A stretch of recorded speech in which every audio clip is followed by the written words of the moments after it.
ರಾಜೇಶ್ ಅವ್ರ ಮಿಸ್ಸಸ್ಸು. ನನಗೆ ಮಗಳು ಇರೋಕ್ಕೆ ನನಗೆ ಇವಾಗ ಇರೋಕೆ ಮನೆ ಇಲ್ಲ ಸರ್.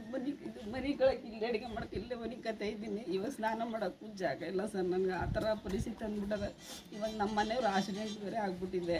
ಅದರಿಂದ ಈಗ ತುಂಬಾ ತೊಂದರೆ ಆಗ್ಬಿಟ್ಟಿದೆ ಸರ್. ಇವಾಗ ಊಟಕ್ಕೂ ತೊಂದರೆ, ಮತ್ತು ಎಲ್ಲೂ ಹೋಗಲ್ಲ ಸರ್ ನಾನು. ಮತ್ತು ಇವಾಗ 3 ಮಕ್ಕಳಿದೆ ಸರ್. ಇವಾಗ ಓದ್ಸೋಕ್ಕೆ ಫುಲ್ಲು ಎಜುಕೇಷನ್ ಕೊಡ್ಸೋಕ್ಕೆ ಆಯ್ತಾ ಇಲ್ವಲ್ಲ ಸರ್. ಇವಾಗ ಏನು ಮಾಡೋದು ಅನ್ನೋದು ಗೊತ್ತಿಲ್ಲ.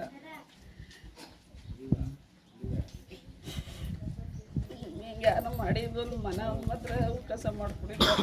ಇರೋಕ್ಕೆ ಜಾಗನೇ ಇಲ್ಲ ಸರ್. ಎಲ್ಲೂ ನಮ್ಮ ಮನೆಯವರಿಗೆ ಊಟಕ್ಕೆ ಇದೇವ್ರಿಲ್ಲ, ಇನ್ನೆಲ್ಲೂ ಹೋಗಲ್ಲ ಸರ್ ಅವರು. ನಾನು ಮತ್ತೆ ಮನೇಲಿ 3 ಮಕ್ಕಳು ನೋಡ್ಕೊಂಡು ನಾನು ಮನೇಲಿರೋದು ಸರ್.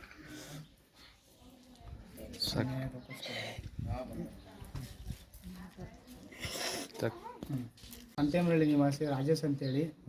ನಾನು ಈ ಜನ ಸ್ಮಾಲ್ ಫೈನಾನ್ಸ್ ಬ್ಯಾಂಕ್ನಲ್ಲಿ ಔಷಧಿ ಲೋನ್ ತೆಗೆದುಕೊಂಡಿದ್ದೇನೆ. ತೆಗೆದುಕೊಂಡು ಕಾರಣಾಂತರಗಳಿಂದ ನಾನು ಕಟ್ಟಲಿಕ್ಕೂ ಆಗಿಲ್ಲ. ಮಧ್ಯಮರಿಗೆ ಈ ಲಾಕ್ಡೌನ್ ಬೇರೆ ಆಯಿತು. ಈಗ ಮತ್ತೆ ನನ್ನ ಕೈ ಸಮಸ್ಯೆನೂ ಆಯಿತು. ನಾನು ಕೆಲವು ಟೈಮಲ್ಲಿ ಕೇಳ್ಕೊಂಡೆ ಅವ್ರನ್ನ, ಸರ್ ನನ್ನ ಹತ್ರ ಕಟ್ಟುವಕ್ಕೆ ಆಗೋದಿಲ್ಲ, ನನಗೆ ತುಂಬ ಸ್ವಲ್ಪ ಟೈಮ್ ಕೊಡಿ ಸರ್, ಕಟ್ಕೊಡ್ತೀನಿ, ಯಾವುದೇ ಕಾರಣಕ್ಕೂ ನಮಗೆ ಮಿಸ್ ಮಾಡಲ್ಲ. ಆಮೇಲೆ ನನಗೆ ಮನೆ ಬಿಟ್ಟರೆ ಬೇರೆ ಏನೂ ಆಧಾರ ಇಲ್ಲ ಸರ್, ದಯವಿಟ್ಟು ನೀವು ಲಾಕ್ ಮಾಡಿಬಿಡಿ ಅಂತ ಹೇಳಿದೆ. ನಾನು ನನ್ನ ಸಂಸಾರನೂ ಹೇಳಿದೆ, ನನಗೆ ಬೇರೆ ಇದು ಬಿಟ್ಟರೆ ಬೇರೆ ಆಸ್ತಿನೂ ಇಲ್ಲ ನನಗೆ.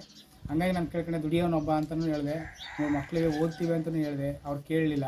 ಆಮೇಲೆ ನಾನು ಒಬ್ಬರ ರೈತರ ಸಂಘದ ಅಧ್ಯಕ್ಷರು, ಜಿಲ್ಲಾಧ್ಯಕ್ಷರಾದಂಥ ಸಿದ್ದರಾಜ್ ಅವರನ್ನ ಕರ್ಕೊಂಡೋಗಿದ್ದೆ. ಅವ್ರ ಹತ್ರ ಬ್ಯಾಂಕಲ್ಲಿ ಮಾತಾಡಿಸಿದಾಗ ಅವ್ರು 7 ಲಕ್ಷ ರೂಪಾಯಿ ದುಡ್ಡು ಕಟ್ಕೊಡ್ತೀನಿ, ಅಪ್ಪ ಅವ್ರು ಕೀ ಆ್ಯಂಡ್ ಓವರ್ ಮಾಡಿಕೊಡಿ ಅಂತ ನಾವು ಕೇಳ್ಕೊಂಡ್ರು.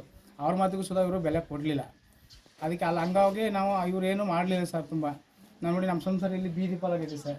ಬೇರೆ ಏನು ಮನೆಯೂ ಇಲ್ಲ, ಜಮೀನು ಇಲ್ಲ, ಆಸ್ತಿ ಇಲ್ಲ. ನಾವು ಇಲ್ಲೇ ಜೀವನ ಮಾಡ್ತಿದ್ದೀವಿ ನೋಡಿ. ಇದು ನಮ್ಮ ಜೀವನದ ಕಥೆ. ನಾವು ತುಂಬ ಎಷ್ಟೇ ಕಾಲು ಮುಗಿದು ತಿಳ್ಕೊಂಡ್ರೆ ಅಟ್ಲೀಸ್ಟ್ ಈ ಸ್ನಾನ ಮನೆ ಕೂಡ ಬಿಟ್ಕೊಳ್ಳಿಲ್ಲ ಅವರು. ಕೆಲವು ಟೈಮಲ್ಲಿ ಬಾತ್ರೂಮ್ ಅಂತೂ ಹೋಗಿ ನೋಡಿ ಬಿಟ್ಬಿಡ್ತಾರೆ. ಅಲ್ಲಿ ಅಡುಗೆ ಮಾಡ್ಕೊಂಡು ಸ್ನಾನ ಮಾಡ್ಕೊಂಡು ಇಲ್ಲಿ ವಾಸ ಮಾಡ್ತಿದ್ದೀವಿ ಸರ್. ನೋಡಿ, ಇವ್ರು ನನ್ನ ಮಗಳು, ಇವ್ರು ನನ್ನ ಮಗ, ಅವ್ರ ಹೆಂಡ್ತಿ, ಇವ್ರು ನಮ್ಮ ಅತ್ತೆ ಸರ್. ಹಂಗಾಗಿ ನಾನು ಹಿಂಗೆ ಜೀವನ ಮಾಡ್ಕೊಂಡು ಬಂದುಬಿಟ್ಟಿದ್ದೀನಿ. ಎಷ್ಟೋ ಕೇಳ್ಕೊಂಡ್ರೂ ಅವ್ರು ಬೆಲೆ ಕೊಡಲಿಲ್ಲ. ನೀನು ದುಡ್ಡು ಕಟ್ಬಿಟ್ಟು ಮನೆ ತಗೋ, ಇಲ್ವಾ ನೀನು ಅರೆಸ್ಟ್ ಆಗ್ತೀಯ, ಅಲ್ಗೋ ಅರೆಸ್ಟ್ ಆಗ್ತೀಯ ಅಂದ್ಬಿಟ್ಟು ನೋಟಿಸ್ ಎಲ್ಲ ಕಳಿಸ್ಕೊಂಡಿದ್ದಾರೆ. ಮತ್ತು ನನ್ನ ಇದನ್ನೆಲ್ಲ ತಗೊಂಡೋಗಿ ಕಲ್ಕತ್ತಾಗೆ ಹಾಕಿದ್ದಾರೆ ಸರ್. ನನ್ನ ಇದನ್ನು ಕೇಸು ನಾನು ಈ ಬಡವ, ನಾನು ಕಲ್ಕತ್ತಾಗೆ ಹೋಗಿ ಜೀವನ ಕೋರ್ಟ್ಗೆ ಹೋಗೋಕ್ಕಾಗಿದೆ. ಹಂಗಾಗಿ ನನ್ನ ಮನೆ ಬಿಟ್ಕೊಡೋ ಪರಿಸ್ಥಿತಿ ಬಂದು ಬಿಟ್ಕೊಟ್ಟಿದ್ದೀನಿ ಅಷ್ಟೇ. ಅದು ಬಿಟ್ಟರೆ ಬೇರೆ ಏನಿಲ್ಲ. ಕಲ್ಕತ್ತಾದಿಂದ ನನಗೆ ನೋಟಿಸ್ ಬರೋಂಥ ಅವಶ್ಯಕತೆ ಇರಲಿಲ್ಲ. ಮನೆ ಬಿಡೋ ಕಾರಣ ಅಂದರೆ ಕಲ್ಕತ್ತಾದಿಂದ ಬಿಟ್ಟಿದ್ದಾರೆ. ಹಂಗೆ ಬಿಟ್ಟಿದ್ದಾರೆ. ನಾನು ಬಂದು ಸುಮಾರು ಜನ ಬಂದು ಕೇಳ್ಕೊಂಡ್ರು. ತುಂಬ ಕೈ ಮುಗಿದು ಕಾಲು ಮುಗಿದೆಲ್ಲ ಕೇಳ್ಕೊಂಡೆ. ನೋಡಿ, ಅದೇ ಫೀಲಿಂಗಲ್ಲಿ ಗಾಡೀಲಿ ಹೋಗ್ತಿದ್ದಾಗ ಆಕ್ಸಿಡೆಂಟ್ ಬೇರೆ ಆಗ್ಬಿಟ್ಟಿದೆ, ಆಪ್ರೇಷನ್ ಆಗಿದೆ. ಅದಕ್ಕೆ ನಂತರ ಬೇಕಾದ ಡಾಕ್ಟ್ರನ್ ಇದೆ ಸರ್. ಈಗ ಜೀವನ ಮಾಡಿದ್ರೆ ತುಂಬ ಕಷ್ಟ ಆಗ್ಬಿಟ್ಟಿದೆ. ಹಂಗಾಗಿ ನೋಡಿ, ನನ್ನ ಮಕ್ಕಳು ಓದ್ತಾ ಇವೆ. ಹಾಗಾಗಿ ನಾನು ನಿಮ್ಮಲ್ಲಿ ಕೇಳ್ಕೊಳ್ಳೋದೇನೆಂದರೆ, ಇದಕ್ಕೆ ನಂಗೆ ನ್ಯಾಯ ದೊರಕಿಸ್ಕೊಡ್ಬೇಕು ಅಂತ